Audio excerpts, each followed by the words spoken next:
Le jeune Jacobsen, âgé de 18 ans, a disparu le 18 novembre 2018 et sa disparition est liée à une chaîne d'événements très étranges. Le garçon vivait avec ses parents dans un petit village norvégien appelé Ekleva. Le 17 novembre, vers 17h30, sa mère l'a emmené à un entraînement dans la ville voisine de Trondheim. Elle a dit à son fils qu'elle l'informerait des horaires de bus afin qu'il puisse rentrer à la maison. Et si aucun bus n'était disponible, elle viendrait le chercher elle-même. Après l'entraînement, Odin a appelé sa mère et lui a dit qu'il ne rentrerait pas tout de suite à la maison. À la place, il prévoyait de rencontrer un ami. Vers 10h du soir, sa mère a reçu un message de son fils dans lequel il lui demandait quand serait le prochain bus pour rentrer à la maison. Après cela, le jeune homme n'a plus donné de nouvelles. Plus tard, la police établira que son téléphone s'est déchargé vers 23h30. Après qu'Odin ne soit pas rentré à la maison, ses parents se sont adressés à la police.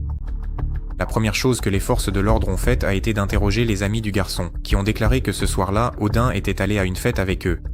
Ensuite, ils se sont promenés un peu en ville puis sont rentrés chez eux. Odin a dit à ses amis qu'il prévoyait de prendre le bus pour rentrer chez lui. Les enregistrements des caméras de surveillance confirment cette histoire, mais pour une raison inconnue, le jeune homme n'est finalement pas rentré chez lui. Après s'être séparé de ses amis, le jeune homme a erré dans la ville pendant plusieurs heures, apparaissant à plusieurs reprises sur les caméras. Il tenait dans ses mains un sac bleu contenant des vêtements de sport et des chaussures. Il semblait qu'il n'avait pas de but précis, aucune destination particulière, et l'itinéraire qu'il empruntait n'avait aucun sens. 12 jours après sa disparition, un ouvrier a trouvé des effets personnels dans le port de la ville, le passeport d'Odin, son téléphone ainsi que ses cartes bancaires et de transport. Il est remarquable que ces objets aient été soigneusement rangés et recouverts de feuilles contre le mur de l'entrepôt. Après cette découverte, la zone du port a été minutieusement inspectée, ce qui a conduit à une nouvelle trouvaille. À 400 mètres du premier emplacement, les chercheurs ont trouvé un sac contenant un caleçon, un pantalon de sport, un t-shirt et le bonnet d'Odin. À côté, sur une palette de pierre, se trouvait une basket, du garçon. Ces découvertes sinistres ont laissé entendre qu'il était arrivé quelque chose d'horrible au jeune homme. La police a décidé de vérifier les enregistrements des caméras de surveillance du port afin de découvrir ce qui était arrivé à Odin. Cependant, après que les enquêteurs ont saisi les supports d'information, un problème est survenu, un problème. En effet, les images enregistrées ne sont conservées que pendant 7 jours, après quoi elles sont automatiquement supprimées. Comme les affaires du garçon ont été retrouvées 12 jours après sa disparition, cela signifiait qu'à ce moment-là, les images précieuses des caméras avaient déjà été effacées. Malgré cela, les forces de l'ordre ont envoyé le support d'information à un laboratoire de récupération de données, dans l'espoir de restaurer les enregistrements vidéo supprimés. Les jours, les semaines, les mois passaient. Aucun indice n'apparaissait, et l'affaire passait progressivement dans la catégorie des affaires non résolues. Puis, 5 mois après la disparition, en avril 2019, une découverte macabre a été faite. Un touriste a appelé la police et a signalé avoir trouvé des vêtements à moitié brûlés dans un feu de camp près du lac Jonsvatnet. Plus tard, les parents d'Odin confirmeront qu'il s'agit bien de l'affaire de leur fils. Cependant, la police n'a pas divulgué d'informations sur la nature exacte de ce qui avait été trouvé. L'endroit où la découverte a été faite se trouve à 20 km du port, le dernier lieu connu où Odin a été vu. En juin 2019, 7 mois après la disparition, les forces de l'ordre ont annoncé qu'elles étaient finalement parvenues à restaurer les images supprimées des caméras de surveillance du port. Odin apparaît sur certains des fragments vidéo.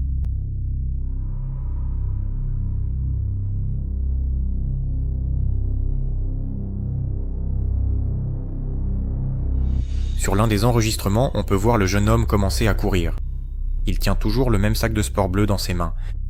C'est la dernière fois que le jeune homme a été capté par une caméra. À 6h01 du matin, il passe devant un conteneur blanc derrière lequel ses affaires seront retrouvées plus tard. Un sac contenant des vêtements de sport, un bonnet et des baskets. Cette séquence vidéo constitue la dernière observation connue d'Odin. Et que lui est-il arrivé ensuite? Il ne reste plus qu'à faire des suppositions.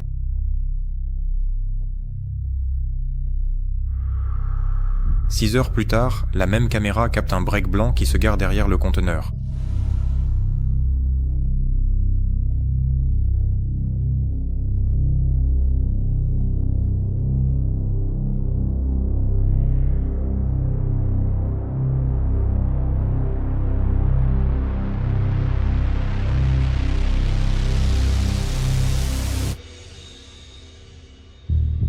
Une personne sort du véhicule, regarde autour d'elle, puis se dirige derrière le conteneur. Il est resté à cet endroit quelques minutes, puis est reparti. Les forces de l'ordre se sont immédiatement intéressées à cette personne. Après la diffusion du clip vidéo au public, les enquêteurs ont reçu plusieurs pistes qui les ont menés au conducteur de cette voiture. La police n'a pas révélé son identité. On sait seulement qu'il s'agit d'un homme de 40 ans. Cet homme est un personnage très intéressant dans cette histoire, et voici pourquoi. Après que les affaires à moitié brûlées d'Odin ont été découvertes dans la région du lac Junsvatnet, la police a interrogé 130 personnes vivant dans cette zone, parmi lesquelles se trouvait cet homme. Lors du premier interrogatoire, il n'a rien révélé d'important. Cependant, après avoir été aperçu sur l'enregistrement du port, la police l'a de nouveau interrogé, et cette fois, il a raconté une histoire étrange. L'homme a avoué qu'il était arrivé au port et avait pris certaines affaires d'Odin, puis les avait emmenées au lac et les avait brûlées. Il n'a jamais pu donner d'explication convaincante sur la raison pour laquelle il avait fait cela. Selon lui, il a paniqué en apprenant que les affaires appartenaient à un garçon porté disparu et a décidé de s'en débarrasser. Les enquêteurs ont minutieusement vérifié cet homme. En plus des interrogatoires, ils ont perquisitionné sa maison et sa voiture, et ont également saisi ses appareils électroniques. Rien n'indiquait qu'il ait eu un quelconque lien avec la disparition d'Odin. Plus tard, il a été arrêté pour avoir fait de fausses déclarations. En juin 2020, 1 an et demi après la disparition, un témoin est apparu dans cette affaire, affirmant avoir vu Odin dans la région, toujours près du lac Junsvatnet, là où les affaires partiellement immergées du jeune homme avaient été retrouvées. L'observation a été faite environ 26 heures après qu'Odin ait été vu pour la dernière fois par une caméra dans le port. Le fermier a déclaré que le 19 novembre 2018, vers 8 heures du matin, il empilait du bois dans une remorque près d'un chemin de terre en forêt. À un moment donné, l'homme a remarqué une personne marchant sur la route, avec de longs cheveux et une veste jaune. Sa tête était baissée, mais lorsqu'il est passé à côté, il a levé la tête, a souri et a continué son chemin. L'homme a trouvé cela étrange, car la personne n'était clairement pas habillée pour une promenade en forêt. Environ 1h30 plus tard, le fermier avait fini de charger le bois et a pris la route dans la même direction que celle qu'avait empruntée cette personne.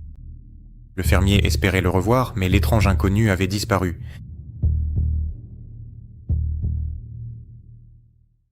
Essayons de découvrir ce qui a bien pu arriver à Odin Jacobson.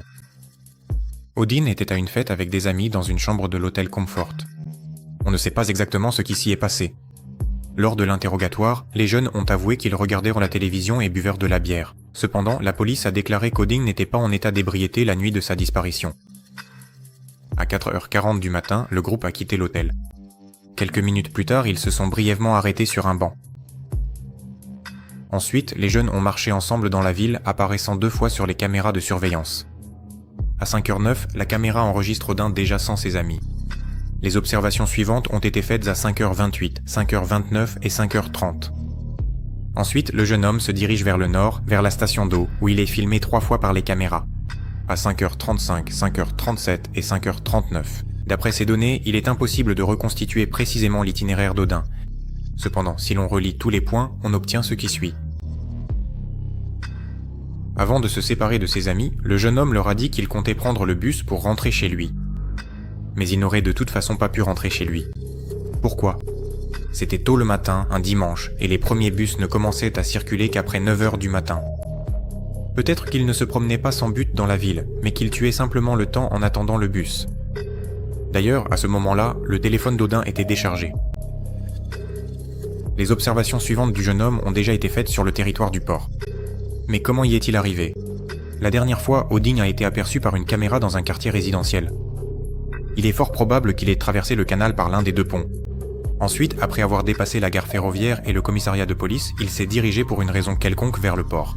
Son passeport, son téléphone, ses cartes bancaires et de transport ont été retrouvés, juste derrière ce bâtiment. Ils étaient soigneusement posés contre le mur, recouverts de feuilles. Ensuite, le jeune homme apparaît à la caméra, sortant de la zone où les affaires avaient été laissées. C'est ce bâtiment. La partie où se trouvent les objets laissés n'entre pas dans le champ de vision de la caméra, et nous ne voyons que la partie gauche du bâtiment. Puisqu'il est sorti du côté droit, on peut supposer que c'est lui qui a laissé ses affaires là-bas. Mais on ne comprend pas pourquoi il a fait cela. La dernière observation a été faite par cette caméra, qui surveille le terrain du dépôt de pierres. L'un passe devant le conteneur blanc où ses affaires seront retrouvées plus tard. Un sac avec des vêtements de sport, un bonnet et une basket. C'est la partie la plus étrange de cette affaire, qui soulève beaucoup de questions. Pourquoi les affaires ont-elles été retrouvées précisément à cet endroit ? Pourquoi une seule basket a-t-elle été retrouvée ? Comment s'est-elle retrouvée sur la palette de pierre ? Et d'ailleurs, pourquoi le garçon a-t-il eu besoin de sortir le sac de vêtements de son sac ainsi que d'enlever son bonnet et une basket? C'est vraiment déconcertant. Le sac de vêtements se trouvait dans un sac de sport bleu, que le garçon tenait tout le temps à 2 mains devant lui. Mais ce sac en question n'a jamais été retrouvé, tout comme une partie de son contenu, à savoir une paire de baskets, un sweat, une boîte à repas et des articles de toilette. Alors, qu'est-il arrivé au jeune homme lorsqu'il a disparu derrière le conteneur? En fait, le garçon se dirigeait vers une impasse, mais tout au bout, il y a un petit phare, et peut-être qu'il a décidé d'aller le voir. Le chemin menant au phare est pavé de gros rochers, donc il n'aurait pas été facile de l'atteindre. D'autant plus que les pierres sont humides et qu'il fait nuit dehors. Peut-être que le garçon est tombé à l'eau en essayant d'atteindre le phare et a trouvé la mort au fond de la baie. Cependant, ce ne sont que des suppositions, et dans cette affaire, tous les scénarios sont possibles, qu'il s'agisse d'un accident, d'une disparition volontaire, d'un suicide ou d'un crime. Le dernier scénario est appuyé par le comportement suspect du conducteur de la voiture, qui 6 heures plus tard est revenu à l'endroit où Odin a été vu pour la dernière fois et où ses affaires ont été retrouvées. Les actions de cet homme sont assez étranges, tout comme son récit sur la raison pour laquelle il s'est retrouvé à cet endroit. Cet homme a déclaré avoir pris certains des objets d'Odin, les avoir emmenés au lac et les avoir brûlés. Selon l'homme, il a eu très peur en apprenant qu'ils appartenaient au jeune homme disparu et a décidé de les brûler. Mais son récit n'inspire pas confiance. Ainsi, la véritable raison pour laquelle il s'est rendu au port et a pris les affaires d'Odin reste inconnue. Et pourquoi n'a-t-il pris qu'une partie des affaires? Ces objets n'avaient aucune valeur. Il est également curieux qu'il n'ait rien dit à la police à ce sujet lors du premier interrogatoire. Et qu'en est-il de l'observation présumée d'Odin faite par l'agriculteur, un jour après que le jeune homme ait été vu pour la dernière fois par une caméra? Il est remarquable que l'observation ait eu lieu dans la même zone géographique où ces affaires à moitié brûlées ont été retrouvées. Le fermier a déclaré que l'inconnu avait de longs cheveux et portait une veste jaune, ce qui correspond à la description d'Odin. Se pourrait-il que ce soit Odin? Ou bien le fermier s'est-il trompé? Quoi qu'il en soit, plus personne n'a revu Odin Jacobson. Il a disparu de la surface de la Terre, ne laissant derrière lui qu'une trace numérique, des enregistrements de caméras de surveillance et ses effets personnels. Ce qui est arrivé au jeune homme et où il a disparu reste à ce jour un mystère.